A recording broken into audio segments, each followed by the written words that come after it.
European leaders are condemning Russia after a drone crashed into an apartment block in the Romanian city of Galați, close to the border with Ukraine. Fragments of Russian drones have fallen on Romanian territory many times, but this is the first time citizens of the NATO member state have been hurt. 2 people were injured and around 70 people evacuated after the drone blast caused a fire. Bucharest has accused Moscow of a serious and irresponsible escalation and summoned the Russian ambassador. The head of NATO says that Russia's reckless behaviour is a danger to us all and assured absolute solidarity with Romania. Well, let's speak to our correspondent Nick Thorpe, who joins us from neighbouring Hungary. Nick, tell us all of the details about this strike and the Romanian response to it.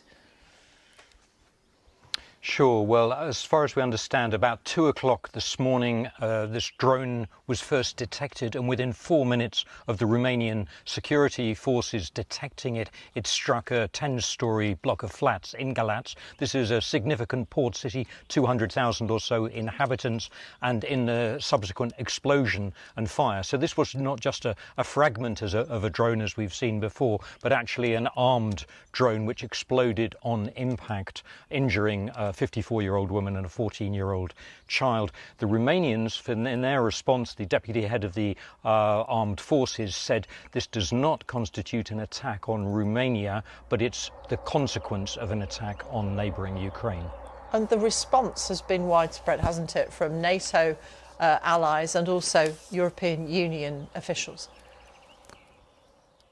That's right. Mark Rutte, the head of NATO, immediately rang Nicu Jordan, the Romanian president. There have been other messages also from other EU and NATO countries.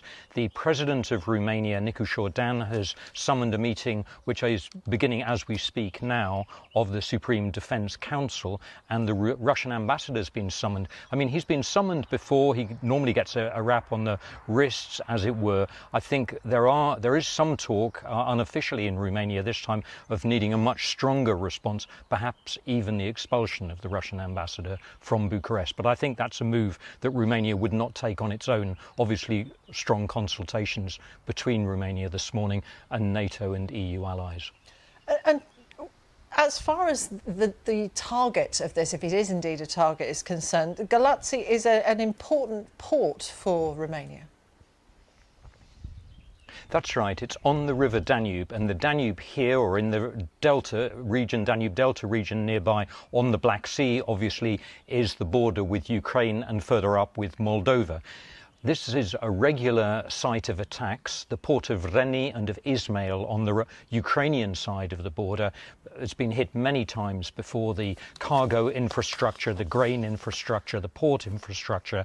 But actually the nearest Ukrainian target is 18 kilometers from the site of this explosion in Galați this morning. So this is suggesting that it wasn't just a stray drone, and some people on the Romanian military side this morning wondering if this is the Russians testing Romania and therefore NATO's defence capabilities and what they actually do in such a case, whether they would invoke Article 5, the mutual defence, mutual protection clause of the NATO treaties, or whether it's they will take a calmer attitude to it. Nick, for the moment, thank you very much. Nick Thorpe, our correspondent in Hungary. Let's speak to military analyst and host of the BBC Security Brief, Mikey Kay. Mikey, what are your initial observations about this drone incident in Romania? Yeah, hi, Martin. I think I'm just going to pick up really firstly on the NATO Article 5 piece, and I think it's important. NATO's Article 5 effectively is an attack on one, is an attack on all, it's collective self-defence.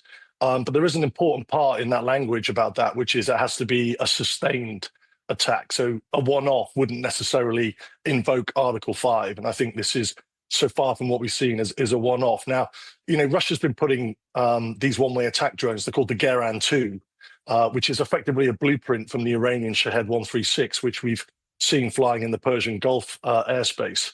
They're putting about 6,500 of these on Ukraine every month. In April, it was 6,500, which is a significant amount. And Ukraine has become incredibly adept. We were talking about this on the security brief last week, which was all about Ukrainian drone technology.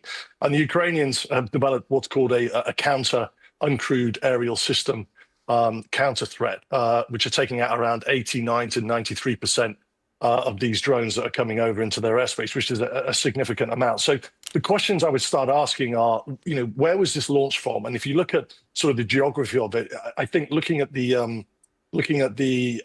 Crimea, I think it would probably have been a launch from Crimea to start with. The other thing, sort of big questions I've got as well, is there were 2 Romanian F-16s. I think we've got a visual of 2 F-16s actually that we can bring up, but effectively the US F-16 jet, the Iranians have them, and they were on what's called QRA, which is Quick Reaction Alert.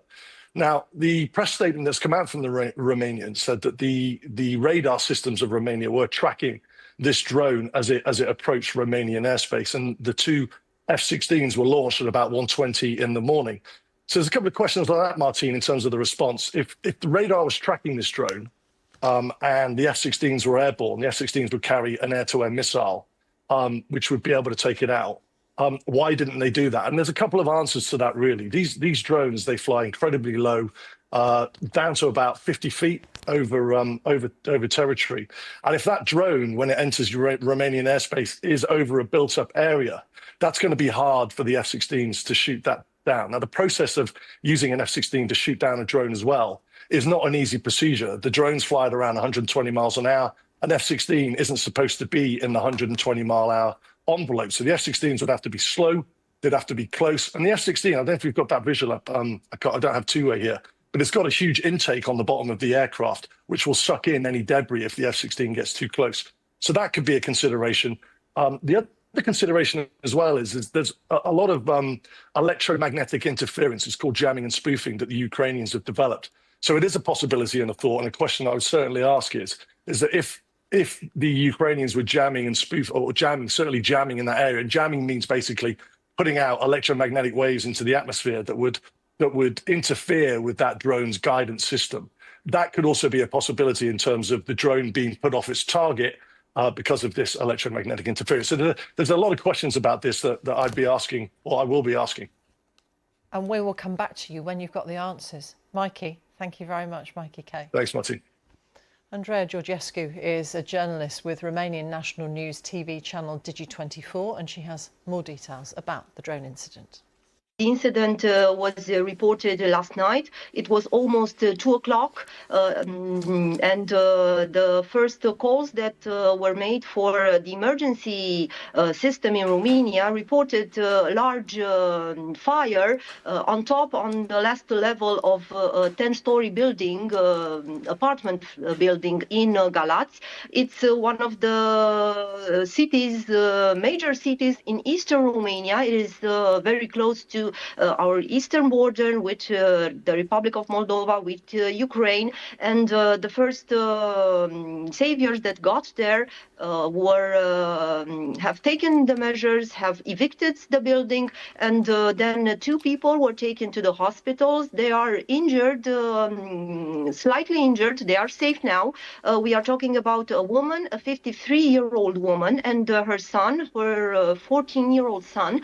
They are both okay. We have just heard from medics in 2 hospitals in Galați that have stated that they are okay, they are safe, but they will be remaining under careful medical supervision in order for them to be okay. There is an investigation ongoing. Then there in Galați, there are militaries there, specialist experts, police officers. They are gathering all the drone fragments because they have to officially gather all the fragments in order to the investigation to state officially what has been already stated, that we are talking about a Russian drone that had been carrying military equipment and explosives that has led to this very serious incident. As you were saying, it is the most serious incident that has happened in Romania since the large-scale invasion of Russia in Ukraine more than 4 years ago.